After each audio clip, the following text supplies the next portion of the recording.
Glória a Deus. Saúdo a igreja com a graça e a paz de nosso Senhor e Salvador Jesus Cristo. Amém? Amém. Vamos abrir nossa Bíblia hoje na Epístola do Apóstolo Paulo aos Efésios, capítulo 1, e nós vamos ler do versículo 15 até o 19. Efésios, capítulo 1, do versículo 15 até o 19.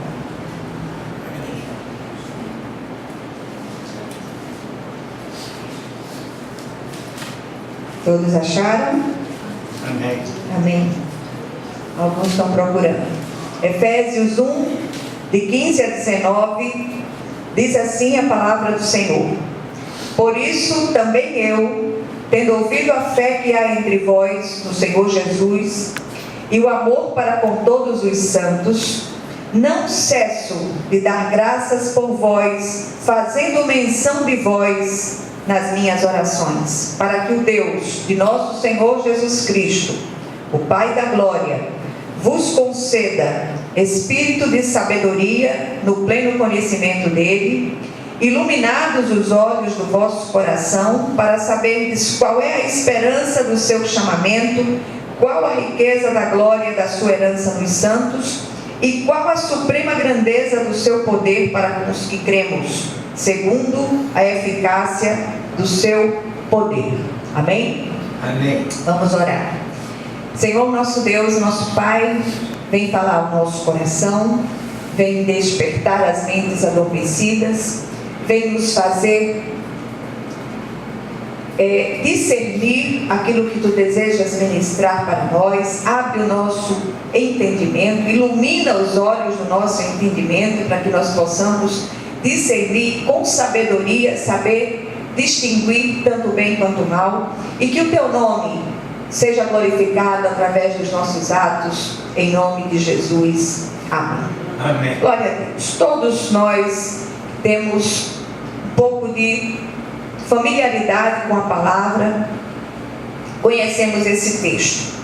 Desejo no meu coração hoje é estimulá-los a se fortalecer no Senhor, clamando por sabedoria e discernimento que só o Senhor pode conceder.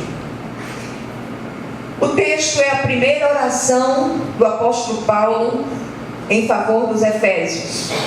Nós já falamos sobre isso outras vezes. Esta epístola, assim como Colossenses, ela é uma encíclica, ou seja, é uma carta circular que deveria ser enviada a todas as igrejas gentílicas da Ásia Menor, com o objetivo de apresentar a igreja como o corpo vivo de Cristo sobre a terra, e sobretudo naqueles dias de Paulo, que enfrentava a ação nefasta dos falsos mestres que adentravam sorrateiramente as comunidades e ali tentavam disseminar suas ideias e suas doutrinas extrabíblicas.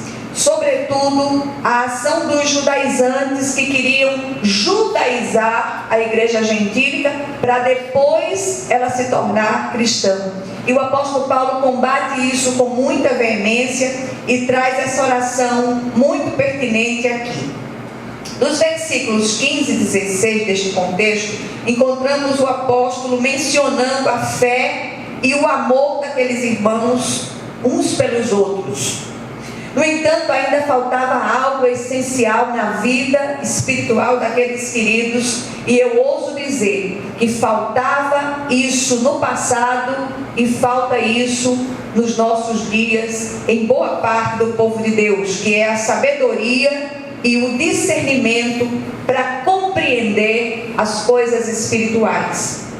Parece que essa também é uma necessidade urgente da igreja do século 21.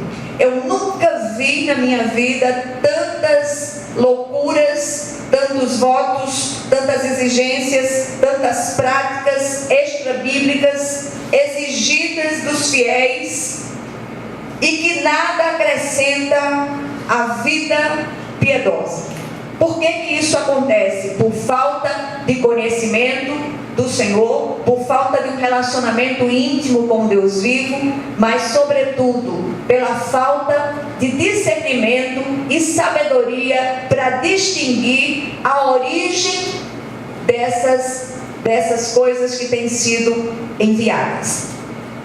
E eu gostaria de terminar primeiro o mês de agosto e começar setembro conclamando a igreja a juntos orarmos sem cessar. Deixa um pouco de lado as nossas necessidades, as nossas agonias pessoais. Eu sei que há muitas agonias pessoais, todos nós estamos atravessando momentos difíceis, mas vamos fazer uma pequena pausa dessas necessidades materiais e físicas, para que nos apliquemos neste clamor tão oportuno dos nossos dias, clamando que o Senhor nos conceda discernimento e sabedoria. Olha, meus irmãos, isso é fundamental.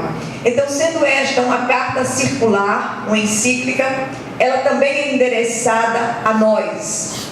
E o que mais me espanta nos dias de hoje é a facilidade com que os falsos mestres, eles disseminam suas heresias, suas doutrinas, como eu disse antes, extra-bíblicas, sobretudo na igreja eletrônica. Há uma quantidade enorme de pregações que se você coar, você não tira 10 gramas de doutrina bíblica. Uma coisa impressionante. E o pior é que há seguidores.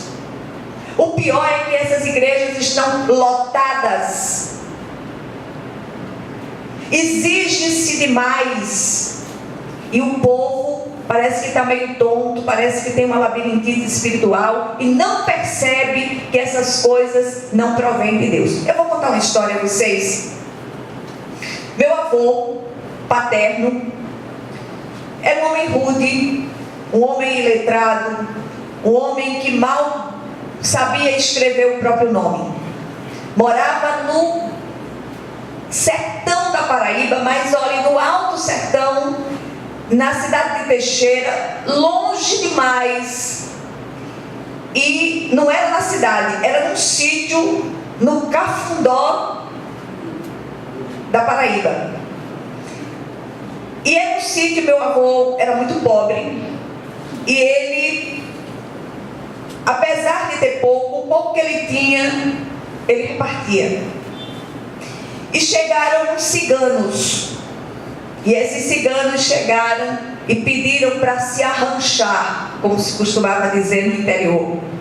E era um bando enorme de ciganos, e eles pediram ao meu avô para ficar ali na propriedade, num cantinho, armaram as tendas, passaram os dias e tal e tal. E quando foi no final do tempo da estada ali, eles procuraram meu avô para agradecer a estada, a ocupação daquele espaço por aquele tempo. Mas eles disseram assim: olha, em gratidão àquilo que o senhor fez por mim, por nós, eu queria que o senhor pegasse tudo que o senhor tiver de valor. E a gente agora nessa viagem, a gente vai até Roma, e eu quero levar as coisas que o senhor tem de valor para o Papa Benzer. Aí meu avô olhou para eles assim e disse: ah, bom, isto aqui não. Meu avô tinha mais discernimento e sabedoria do que os crentes de hoje. Então, meus amados, aqui há 4 petições centrais, importantes neste clamor apostólico pela igreja cristã de todas as épocas, que eu queria compartilhar com vocês. O primeiro clamor, a primeira petição, é que o Deus do Senhor Jesus Cristo, o Pai da Glória, conceda à igreja espírito de sabedoria e de revelação no pleno conhecimento dele. Invista tempo, leia a palavra, medite na palavra, não saia para outro texto se você não compreendeu. Peça a ajuda do Espírito Santo para que Ele fale ao seu coração, para que Ele ministre ao seu espírito. O que é que o Senhor quer me ensinar com isso? O Senhor nos exorta em sua palavra a buscar conhecê-lo. Ele se queixa, inclusive, de que essa falta de conhecimento é a causa da destruição do seu povo. No livro do profeta Oséias, ele diz o seguinte: o meu povo está sendo destruído porque lhe falta conhecimento. Ainda em Oséias, o profeta conclama: conheçamos e prossigamos em conhecer ao Senhor. Não se deixe enganar, meu irmão, em nome de Jesus. Esse conhecimento não cessa e não é apenas teórico, mas ele é experiencial. Uma vez uma irmã chegou aqui e me disse que fazia parte de uma comunidade que o pastor sabia o nome dela e dizia assim do púlpito: olha, o Espírito Santo está me dizendo que a irmã fulana vai doar 3 mil reais. Minha gente, em nome de Jesus. E a irmãzinha fazia o cheque e passava. E nessa época ela tinha acabado de comprar um apartamento, e o apartamento parecia, como diria minha mãe, uma casa de atirador de espada. Não tinha nada, colchão no chão e tal, porque o dinheiro era todo enviado para aquela comunidade. E aí eu sentei com ela, expliquei, eu digo: não estou chamando você para ficar aqui, negativo, você vai procurar a igreja mais próxima da sua casa e tal. E aí ela conseguiu se organizar, conseguiu comprar os móveis do apartamento, depois voltou para a igreja lá. Tá certo, Deus abençoe. O povo de Deus precisa aprender com a estratégia dos habitantes de Bereia. Enquanto Paulo pregava, eles iam para a palavra para ver se as coisas de fato se passavam assim. Hoje se engole tudo. E é interessante que essas invencionices apregoadas, elas dão ibope. Tudo isso debaixo do jugo de uma teologia de terror que tem aprisionado a muitos sob o tacão de líderes que dão mais poder ao adversário que a nosso Senhor Jesus Cristo. Há líderes que dizem assim: olha, se você visitar outra igreja, você está debaixo da maldição do Senhor. Isso é terrível. Nós somos livres. Você vai para onde você quiser. Você visita a igreja que você quiser. Precisamos sim de sabedoria e revelação, mas isso só é possível através do conhecimento experiencial de Deus por meio da palavra e do Santo Espírito. Busquemos ao Senhor de todo o nosso coração. Nada substitui aquele momento em que você entra no seu quarto, fechada a porta, você fala com seu pai que vem em secreto, e seu pai que vem em secreto em recompensa. Pensa nisso em nome de Jesus e não se deixe enganar.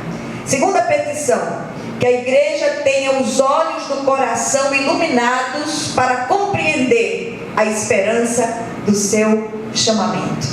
Nós fomos chamados para fazer a diferença nesse mundo.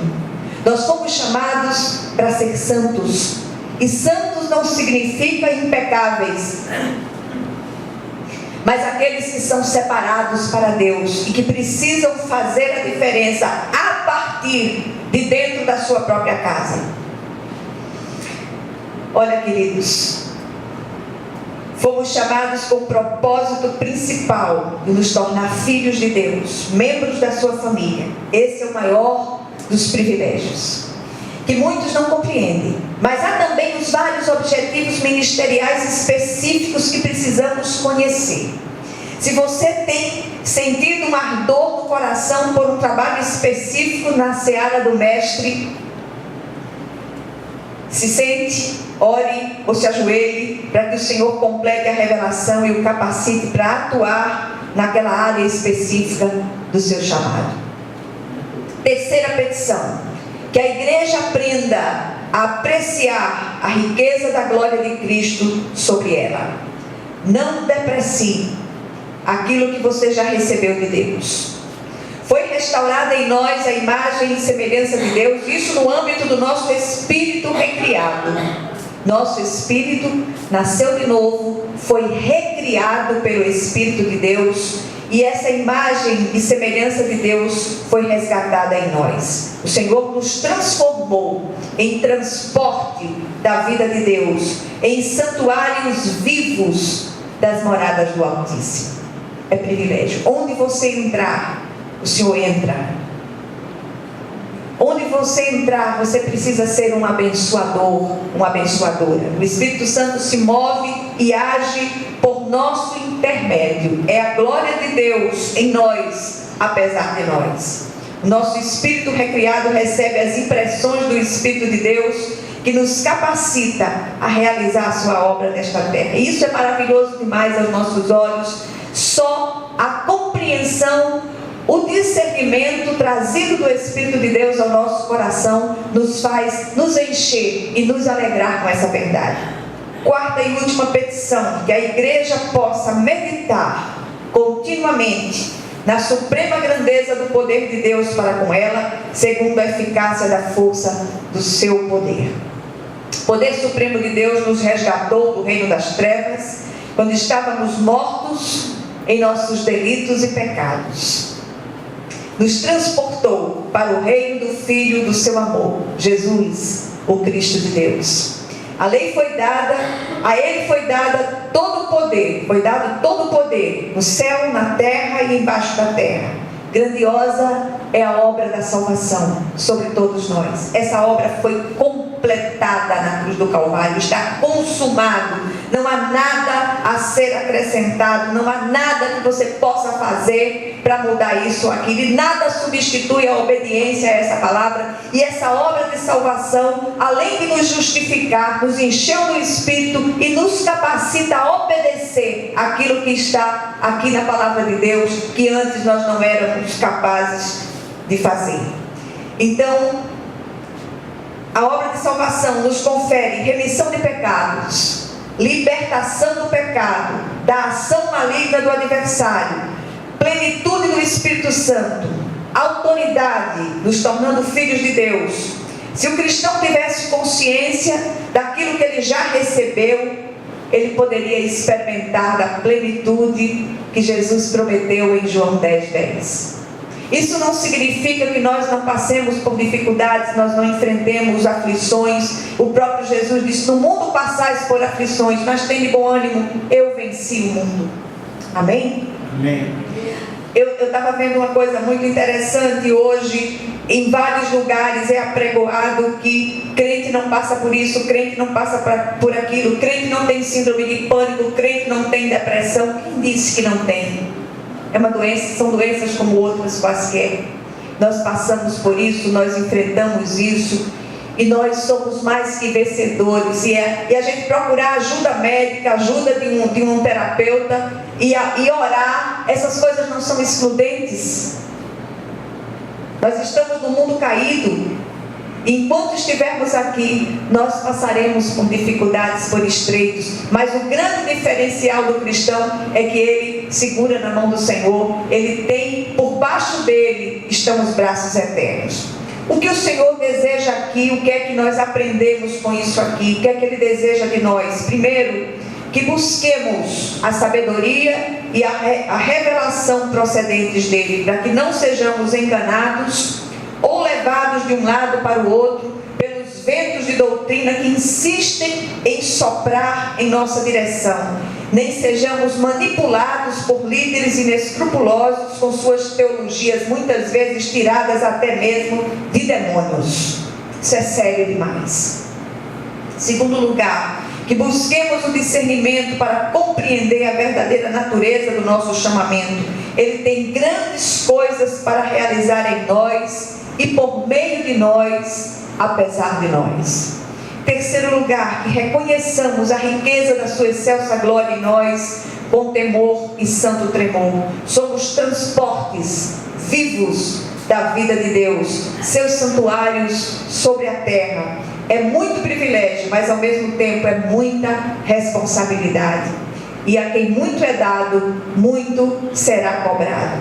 Quarto lugar e último, para alívio de vocês, que meditemos na suprema grandeza do seu poder, que não só nos resgatou das trevas, mas nos fez seus filhos, lavados e remidos pelo sangue do Cordeiro. O maligno não tem poder de tocar em nosso espírito recriado, porque somos de Deus. Ele pode até tocar no corpo, nas emoções, mas nunca no espírito nascido de novo do cristão genuíno. Há um carimbo santo em nós, que é o penhor do Espírito Santo sobre as nossas vidas. Que o Senhor possa aplicar essa porção da palavra aos nossos corações, em nome de Jesus. Amém.